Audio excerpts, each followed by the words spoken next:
Well, hello everybody. Clutch here, Sodak Motorcycle Blog. I see outside. Uh, there's not the best riding weather, and I could sit here and go, "Oh man, I don't know what to do. It's snowing, and I need my bike out so bad. I haven't rode it for so long. I don't know what to do." But let's go to reality here. Reality is here. I've had chances to ride this spring, and I just haven't done it yet. I just, for whatever reason, there's been other things going on in my life, and frankly, I've taken the motorcycle's going to be there when I'm ready for it. Excuse me, in the spring approach. So, but in the meantime, we still need to make some motorcycle content. Well, excuse me, I thought today would be a good day for me to share with you 5 things that I hate about the Goldwing and 5 things that I love about the Goldwing. And we're going to talk about them here next.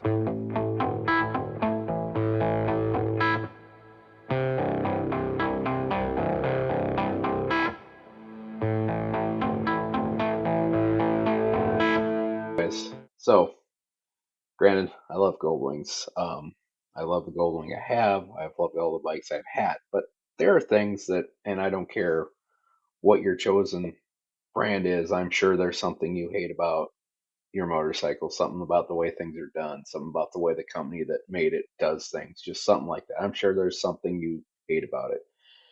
Or maybe you don't, but okay, cool, good for you. I'm glad you haven't experienced your machine enough to actually have things you hate about it. But anyways, let's talk about, well, first of all, I'm a caveat with this. This is my list, so these are kind of my thoughts. Obviously, you're going to agree with me on some things. You're going to disagree with me on some things. You're obviously going to have a bunch more things to put in the comments. So once again, I encourage you to put those in. But anyways, let's talk about the things we hate. So the first thing I hate about it is the fact to get to almost anything to work on this bike, it is a 17-step process to get there. Uh, and it's generally got to be done exactly the way Honda wants it to be done because that's how all the panels work together. You can do steps out of order, but generally it happens. You get broken panels, broken tabs, and your previous owner is going to hate you. Just ask the previous owner of my 1500 before I had it. They apparently just had a thing for using their screwdriver to pry everything because every time you'd work on it, you do something, work on something different. It's like, oh, let's find out what new tabs have been broken off. And a lot of that's just from, yes, plastic gets brittle, and yes, there. But for the most part, a lot of these issues are because people aren't taking them apart the way they should be, because it takes an extra 20 minutes to take 3 parts off, which is annoying, but is what it is.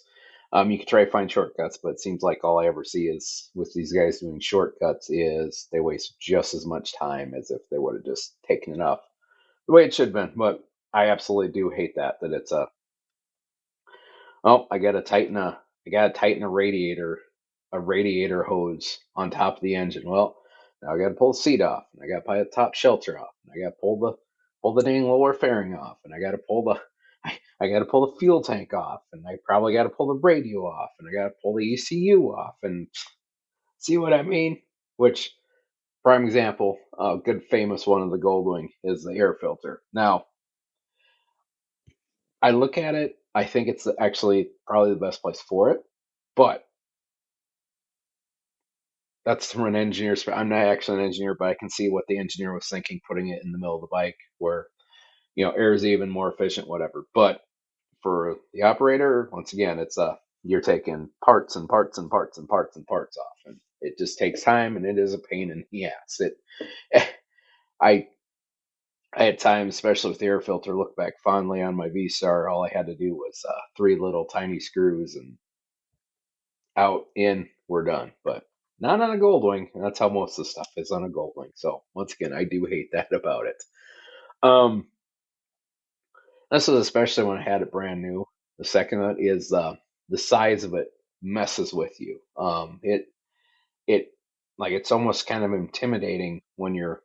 When I first had my first Goldwing, it was very kind of intimidating, and like I could get on it, I could run it just fine. I knew I could handle it, but man, you come up looking at it, and it's like the first 3 months where you just gotta remind yourself that it's Yes, it's a behemoth, but it operates much better than it looks. But still, it really messed with you for a while. It took me probably a good year to kind of get my mind to shut off the whole, oh, this is really big. This is too big. So the I guess, like I said, that sheer behemoth size of it, it just completely messes with you. Um, the third thing I hate, we're gonna take a pause. Okay, the third thing I hate is, well, you got three color options, and you can almost throw in limited customization with this, and that's just it. There are three colors pretty much every year. You get two like whole colors, and on the ABS you might get a two tone, and that's it. And even back in the 2000s, maybe there was a couple years I had six or seven, but man, nowadays it is three colors. Like it's always three colors. Um, and, and lately it's usually some kind of a gray, some kind of a black, and maybe a white, and maybe they'll throw a red in there. But that's pretty much it. That's then there isn't a lot of customization for them. The new ones are you can decide if you want the tour or the regular Goldwing. It doesn't have a trunk. Then from there on the Goldwing with the trunk, you can decide if you want with an airbag, and you can decide if you want airbag, you can decide if you want DCT or not DCT, and that's it. And the colors just kind of, like I said, it's very much limited as to what you get. And talking about customization too, there isn't a lot of customization with the Goldwing. There isn't enough of them on the road. And there are times where it would be kind of nice to be able to do a little bit more, to be able to maybe go order a brand new Honda in some cool color, but it's just the way it is with Hondas. But doesn't mean it's something I don't like about it. My fourth one is the looks. Looks really have to grow on you. I don't mind the looks now, but at first, you know, it's it's completely different. It looks like a spaceship. It's just an odd look, and I am a fan of that kind of classical motorcycle styling. That was one thing I liked about my V Star. It had a pretty kind of classic style and look to it, and I really am a fan of that. But that's just not what you're going to get with the Goldwing. Now, it has grown on me over the years, but I I I still don't like it because it's like it just looks weird, and it gets weird looks, and it's just an odd look. But it gets the job done, and that's what it's meant to do. It gets the job done. But like I said, the looks really need to grow on you. And this kind of feeds into the fifth thing I hate. And well, in the end, it's a dad bike. It's a total dad bike. When Sadri Surgeon makes jokes about dad gene supreme, it is absolutely is. It's a dad bike. It is not. Now, some of you out there, maybe you've been riding them since you were 22, whatever. But here's the deal: the Goldwing is not a young guy's bike. It's not stereotypically a young guy's bike. It's an old guy's bike. It's a dad's bike, and it it sucks because in my mind, it's so much more than that.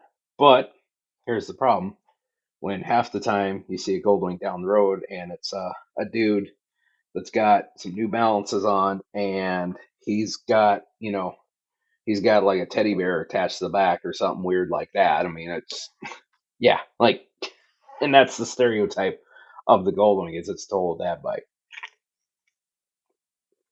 So yes, it very much annoys me. Now I'm 40, well, 41, going on 42 years old now. I'm getting a little bit older, but when I had my first Goldwing, I was 36, and I didn't think I was that old yet. But like I said, it's just the way it is. It's just the way it looks. But it doesn't mean it's something I don't hate about it. Let's talk about what I love about it. Five things I love about it. So, the first thing I love about it is it's fairly reliable, and it's like very reliable. Like for the most part, yeah, you change the oil, you keep the fluids updated, you change the coolant every once in a while, change your spark plugs, you do all those things you're supposed to do. It's going to run for a long time. It's very reliable in that way. You generally don't get catastrophic engine failures with Goldwings. You generally don't get catastrophic transmission failures with Goldwings. Now, there's been some issues over the years. The newer ones have some more issues than the older ones. I think that's just because things just aren't built like they used to be. That's just how it is. They're not as good as they used to be. But you know, them older generations, like I said, there's a reason why you know they kind of have the reputation they do because they are very reliable. I mean, there's a guy up in Montana that's got an old one, 1800, and he's like uses it as a dirt bike, and it basically keeps a beat, takes a beat, and it keeps on ticking. But if you baby it, if you treat it right, like it should, I think it'll last you a very, very, very long time. Like I said, you got to keep up with maintenance on it, but that's just a given. But yeah, the reliability of it just second to none. Um, so the second one here is they're made for big long rides for your cross country tours. It works very well for me. It's worked very well for me on a lot of the iron butt rides I've done.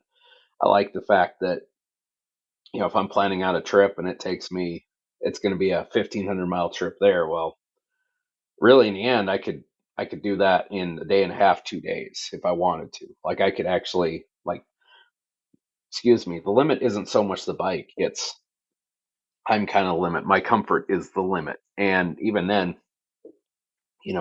they're built right out of the box, made for a good long ride. And one of the best things I've always liked about them is it just makes when you've got so much other things going on, so many other things you're fighting on a long ride. It's just one more thing you don't have to worry about on an extremely long ride. You can set the cruise and you can just relax and just enjoy a good long ride across the country. And going with that, my number three one is I love the fact that they're made for passenger comfort right out of the box. Pretty much every motorcycle that's been made forever, pretty much there is no thought of passenger comfort at all. There just isn't. I know I know CVO is on his keyboard right now, like Kermit, just gonna tell me how it's wrong. No, the CVO seat's so good for it. No, you're no nothing is nothing is built out of the box with passenger comfort in mind, except in my mind, the Honda Goldwing. That's the only thing that's built with it out of the box. There's a reason why we ended up with Goldwings because passenger comfort. We tried tons of things with the V Star, and we never got the passenger comfort down. We tested out Harley Davidsons and Kawasaki's and BMWs, and still never found a seat that was quite good enough. But the first time that we sat on that 1500 we bought, like it was like life changing. Like you could tell, like it was a different feel. Like she enjoyed it right away. And this was a stock 1500 seat that was, it was a 95 at this time. It was 2015. It was 30 years old at that point and still had a good chunk of the comfort left in it. So another one of those, yeah, I can imagine how good that was when it was new. But it's nice having it out of the box. Now, full disclosure, I have we do have a custom Russell Day-Long seat on our motorcycle, and that took that custom comfort and just made it even better. And like I said, but the out of the box comfort of it is absolutely awesome. And like I said, I'll put that up against any seat. I don't care. Um, so especially on the older models, they were very much ahead of their time. Uh, they were putting, what is now called an infotainment system, but back in the days, they were putting in the 80s in, the 1200, they were already putting an air compressor in. They already had a tape deck in that, which, I mean, it's 1984. That's pretty cool technology for 84. Uh, Full radio, has CB on them. Like they had all this stuff on them, all these communication items on them, and all this you know, kind of gadgets that frankly no one was doing, and no one really did much until we're talking in the 2000s and past, but when this stuff started coming up finally, the adjustable ride height suspensions, all that. um, you did a little bit more once you got to the 1500. By the time you had the 1800, it was, you had a fully, a fuel injected engine, a a six-cylinder engine, which, by the way, let's back up a little bit. Their prototype was the 1500 was very similar to the original Goldwing prototype way back in the 70s. So that's how far ahead that these older Goldwings were. So I always like that about them. Is the best thing about that is because you can get in here in 2024, you could get a mid 2000s Goldwing, and you're going to be pretty close to what you can get with new now. Now, it's fallen off a little bit now, but you can still get pretty good things. Like you still got a line in. You can you can you got enough electronic ports on there already. Buy a few plugs and you've got them all set. They're just like I said, they were just kind of always ahead of their time. Always one of the things I liked about, it, especially the older ones. All right, so here's my fifth one, and I how I said about the three color options. Look has to grow on you. It has a look to it, but at the same time, the one thing about that look is there's nothing quite like a Goldwing out on the road, especially them older ones. There just isn't.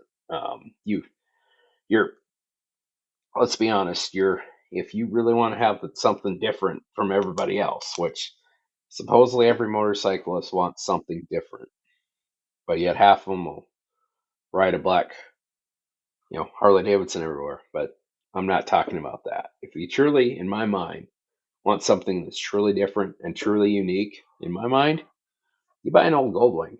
Um, it's not so much on the new ones anymore because I think they're very BMW and they're looking now. But you get a like mid '80s to mid 2000s, 2010 Goldwing, you're gonna have something different. That frankly, you go to a bike night, there's a good chance you may be the only one there, or maybe there'll be a few. But either way, they do stand out. And like I said, there is nothing quite like it on the road, and you can pick out even older videos from like Sturgis and that, and you can pick them out pretty easily. Of like, yep, there's something different right there, and you just know it right away. And that's one thing I truly enjoy about it as well. It's something completely different. Yeah, is it a dad bike? Yes. Or it looks a little different? Yes. But honestly, isn't that kind of the point? But anyways, there was my list.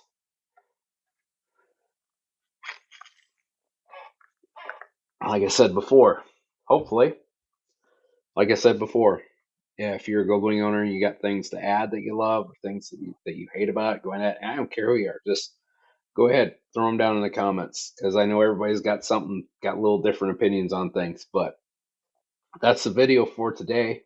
I'd like to thank you for stopping by. Once again, I'm Clutch here at the Sodak Motorcycle Blog. We host weekly motorcycle vlogs, and we come out every Thursday at 7 o'clock Mountain Time here in the United States of America.